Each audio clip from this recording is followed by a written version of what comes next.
Hey everyone, this is Keith Gleason, host of Indie Comics Relay, creator of the Mighty Mascots, and promoter for the Plastic City Comic Con. And I'm here with another Creating Indie Comics video. Before I get into that, just a reminder that all my comics are now on recklesssidekick.com or heroenvy.com. Both links will take you to the same place. We have a store section.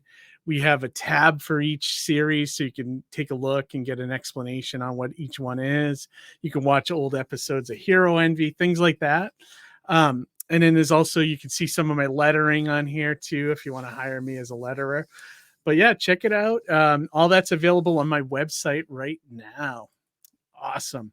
All right, so let's get back to the video here. I did a video a while ago about like how do you take, making indie comics, like where do ideas come from? And I thought I would make another video kind of getting into the craft making of indie comics. I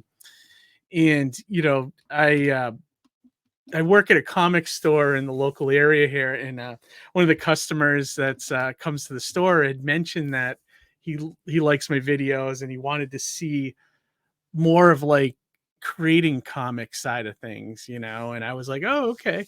So that's why I thought I'd start here with like the basic writing part of indie comics.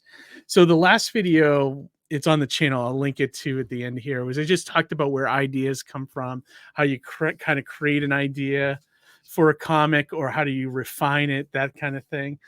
And this one, I thought I'd get more into the technical aspects of writing a script, and like how you take an idea and then move it into a comic script. Now, like, so if you ever looked at a comic script, they're very similar to movie scripts. So if you ever, or a play or something like that, where you have the characters' names and the dialogue that they're saying and things like that. The biggest differences is, I think, with comic scripts is you have, action instead of like when you have a screenplay, they write the action, like what the actors are doing, things like that. Or even in a play, there's like stage direction. But on the comics, it's like panel description. So the writer has to be able to break the story down visually in their mind, and kind of know how the page is going to be set up, how many panels should be on there, things like that. And the rule of thumbs that, like, most of the times is like, if you want to speed a story up, you would use less panels. And if you want to kind of slow the pace of the story, you would use more, that kind of thing. But and every comic writer I've talked to has different ways of the way they write a script or the way they approach a script and things like that. I'm gonna probably get into like how I do it, but I always preface this when I do panels at conventions and stuff talking about this. I always preface it by the fact that I think my technique is very cumbersome, if to say the least. I don't recommend it a lot to people because it's kind of like, it's a lot more work than a normal comic script, the normal writer would use for a comic script.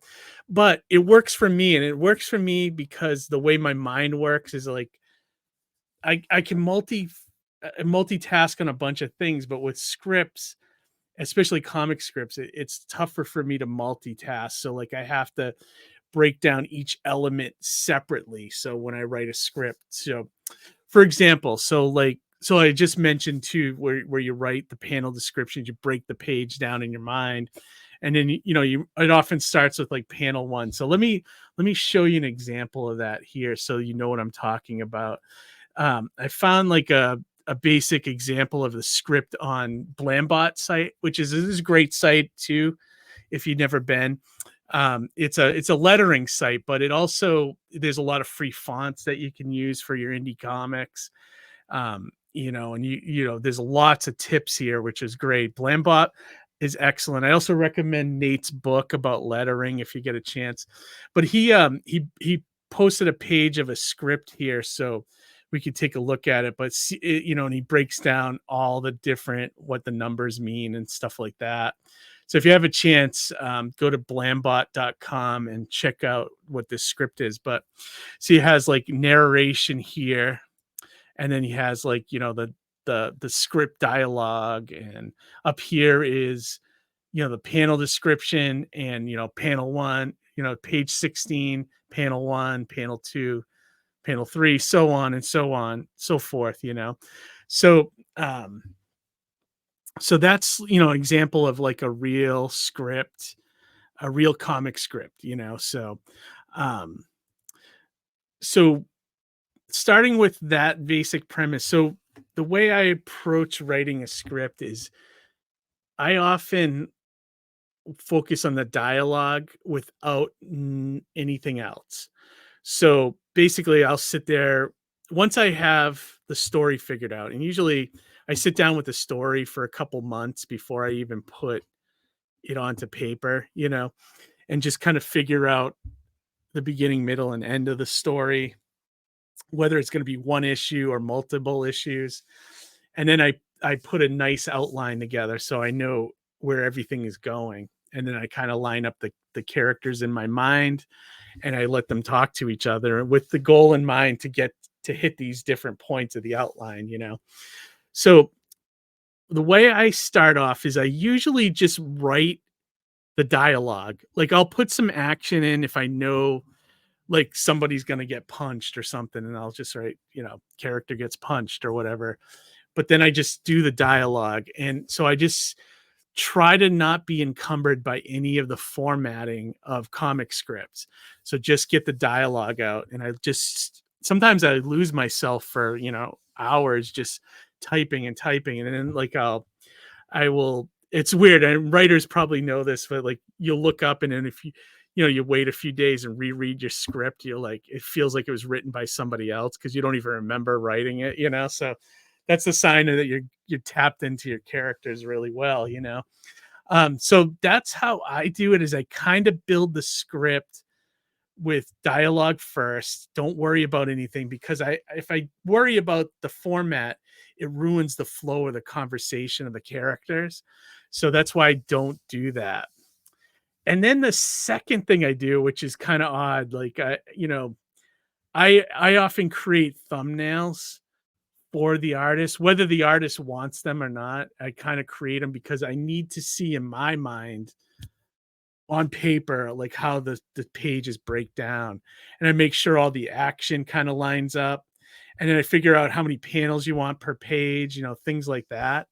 So here's an example of like one of my, well, first let me show you my like what my thumbnails look like. So this is from Mighty Mascots issue number 5. So whenever I get when I have the dialogue figured out, I sit down and make these like just really bad looking thumbnails.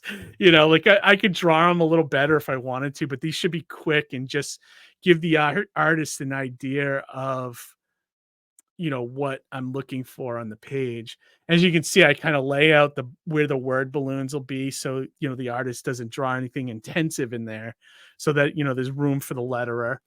And then I just write the action. Like this one says Mondo and Manny continue to walk the showroom floor. And I try to draw like what their expressions will be, you know. And then, you know, just taking a quick look here. These are what my thumbnails look like. And, you know, and then I hand them off to the artist, and this is like the big splash page where all the boss brigade comes in. And, you know, and then just kind of draw this so it's clear kind of what I'm looking for. And then you know, so if you want to see like the final page, so let me go to this first page. So this is the first page. So this is what it looks like, final page. So this is what artist came up with. So if you see that, so that's the see, so and he chose like the different angles and stuff, you know, and that's the middle part here.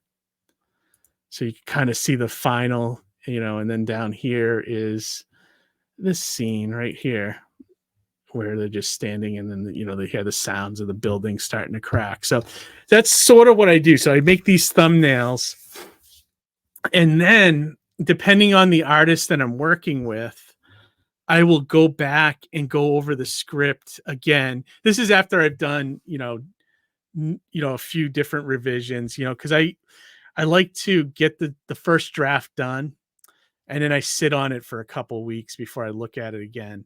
That way I can go with fresh eyes and do the second, sometimes third, fourth draft. And then once I have that draft ready, that's when I create the thumbnails for the book. And then once the thumbnails are all done for the issue, it also helps me figure out page turns and like cliffhangers. And, you don't want to start scenes with, you don't want to start scenes in the middle of the page. Have you seen that before where like something's happening and then it switches to a different scene middle of the page? You don't want that. You usually want it to start at the top of the very next page. Also page turns, with ads in the book, you want to be able to make sure that there's, you know, you turn the page and sometimes there's a big reveal, like a big splash page reveal. And sometimes you want to surprise the viewer. So it's like, it's kind of good that you can do that and use page reveals to do that. So, and that's what helps me with the thumbnail. So once I figure that out and I have the final draft of the script, I kind of go in and then I add panel one, panel two, and then I add the actions there and the descriptions and everything you kind of need. And depending on the artist you work with, sometimes they want the thumbnails, sometimes they just want the script. So if you can figure it out beforehand in your mind and then, create the the written descriptions for them if they want to break it down on their own, then you might get a unique experience, when you're getting the pages back, it'll look, oh, I didn't picture this, but this is great, that kind of thing. Or sometimes it just comes back worse than what you want, and then you got to kind of deal with it then. But overall, it's kind of like some writers can kind of go in and you do all this stuff in one turn, do the panel descriptions, the writing, all of that in one sitting, Not me. I got to break it down into chunks, and that's how I kind of put it together. But here is also